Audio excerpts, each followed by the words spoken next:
Mabuhay mahal ta na mga kasamang guro. Ano po ang basic qualification standards kung kayo po ay nagnanais sa magpa-reclass to teacher 4 positions?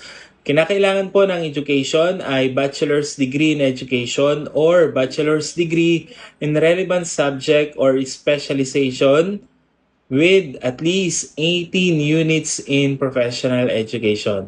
Ang training naman ay kinakailangan ng 16 hours of training in any of or a cumulative of the following: curriculum, pedagogy, subject specialization, acquired within the last 5 years, or completion of NAEA prerequisite professional development program for career stage 2 or profession teacher.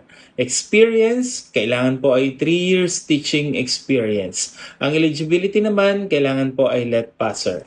Ano po ang performance requirements? Kinakailangan po na mayroon kayong 21 proficient COIs at very satisfactory, at 16 proficient COIs at NCOIs, at very satisfactory din.